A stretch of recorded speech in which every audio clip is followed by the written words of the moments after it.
दोस्तों नमस्कार। दोस्तों आज हम आपको सोलमेट के बारे में बताने वाले हैं। मेरे पास कई कमेंट आए, कई मेल आए कि आचार्य जी सोलमेट के विषय में बताइए कि ग्रह स्थितियां कब आती हैं, कब हमें अपना सोलमेट मिलता है और ये सोलमेट होता क्या है। तो आज एस्ट्रोलॉजी के हिसाब से सोलमेट आपको कब मिलेगा, कैसे मिलेगा, किस दशा और महादशा में आपके पास में सोलमेट आएगा। तो आइए चलते हैं तो सोलमेट के बारे में जानकारी लेने के लिए। तो सबसे पहले आपको यह बताना चाहूंगा कि सोलमेट है क्या। एक्चुअली में प्राचीन काल से कई हजारों वर्ष पहले से इसका वर्णन तंत्र शास्त्र में दिया गया है। तंत्र शास्त्र में इसको युग्म का नाम दिया गया था, जो हिंदुस्तान में युग्म के नाम से जाना जाता है। अब पाश्चात्य सभ्यता की तरफ अगर ध्यान दें तो आजकल इसका नाम सोलमेट हो गया। तो वेस्टर्न कंट्रीज में इसको सोलमेट कहते हैं। युग्म का मतलब ये होता है दो आत्माओं का मिलन। जब दो ऐसी आत्माएं जो एक जैसी हैं और एक दूसरे के लिए अधूरी भी हैं, जब ये दो आत्माएं आपस में मिलती हैं तो वो एक पूर्ण आत्मा बनती है, जिसे कि युग्म नाम से बताया गया, या हम लोग सोलमेट भी कह सकते हैं। अब यह है कि सोलमेट होता क्या है। कई लोग मानते हैं कि पति पत्नी आपस में सोलमेट होते हैं, कई लोग मानते हैं प्रेमी प्रेम का आपस में सोलमेट होते हैं, जबकि ऐसा नहीं है। सोलमेट क्या है? ये पूर्व जन्मों से चले हुए रिश्ते हैं। कई जन्मों पूर्व ऐसी सोल्स जिनका आपस में व्यवहार, आपस में वेवलेंथ, आपस के विचार, आपस के दोनों के प्रति आपस में समर्पण था और वो चाहते थे कि हम लोग साथ में रहें। तो वो विचार जो बने हुए हैं उन दो आत्माओं के, ये ग्रुप में भी होता है कि 4-5 लोग हैं, उनमें भी आपस में सोलमेट होते हैं। तो वो विचार जो बन जाते हैं, वो विचार हमेशा हर जन्म में वो लोग ये चाहते हैं कि यही मेरे दोस्त बने, यही मेरे सोलमेट बने। तो सोलमेट एक व्यक्ति है जिसके मिलने से आपको बहुत अच्छा लगता है और आप एक पूर्ण हो जाते हैं। वह पति पत्नी भी हो सकता है, वह प्रेमी प्रेमिका भी हो सकता है, वह आपका भाई भी हो सकता है, आपकी बहन हो सकती है, आपकी बेटी हो सकती है। वो सोलमेट एक नहीं 3-4 भी हो सकते हैं। सोलमेट एक ऐसा व्यक्ति होता है जिसे पहली बार देखने पर, एक बार में देखने पर वो अपना लगने लगता है। ऐसा लगता है कि इससे हमारा पूर्व जन्मों का कोई बहुत रिश्ता है, या हम इससे पहले कभी मिल चुके हैं और ये अपनापन महसूस होने लगता है। वो एक सोलमेट होता है। अब ऐसे तो कई लोगों के साथ में लगता है। अब कैसे पहचान करेंगे कि हमारा सोलमेट यही है?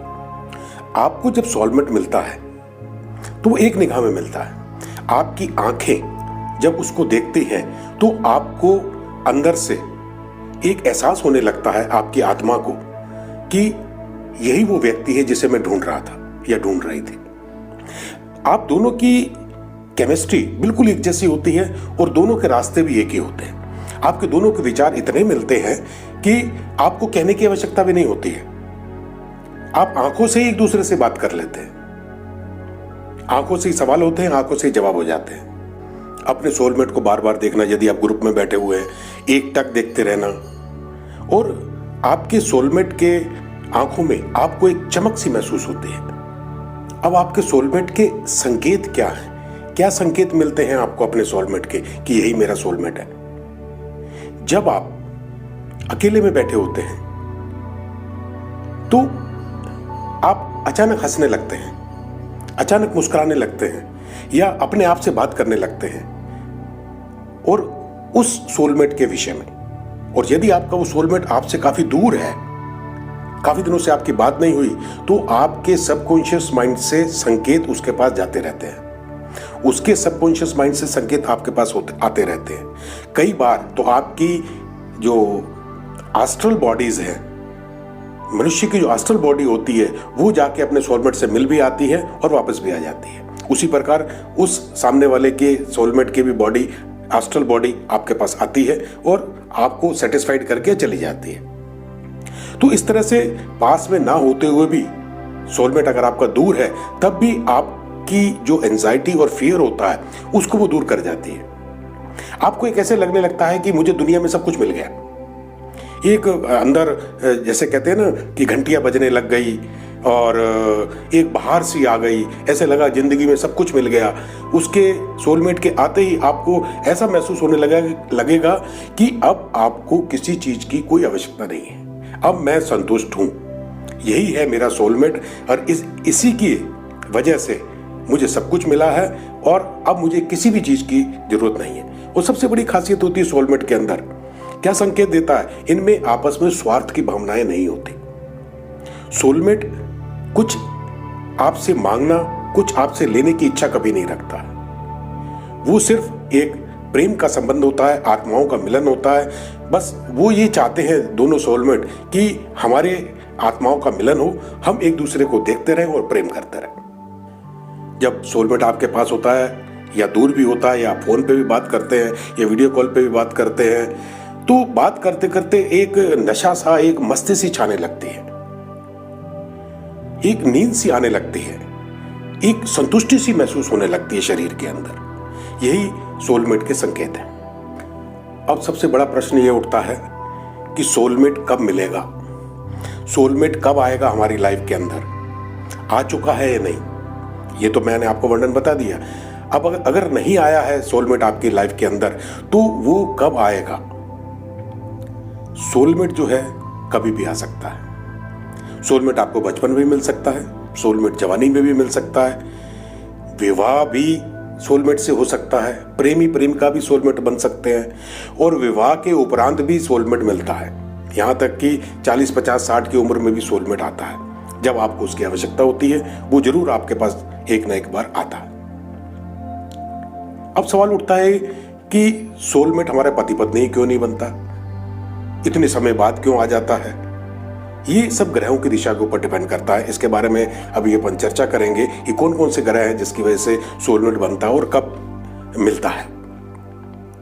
मैंने अक्सर देखा है कि लोग इंतजार करते हैं कि मैं शादी तब करूंगा कि जब मेरा सोलमेट मुझे मिलेगा। ये जरूरी नहीं है कि आपकी सोलमेट से ही शादी हो, आपको इंतजार नहीं करना है।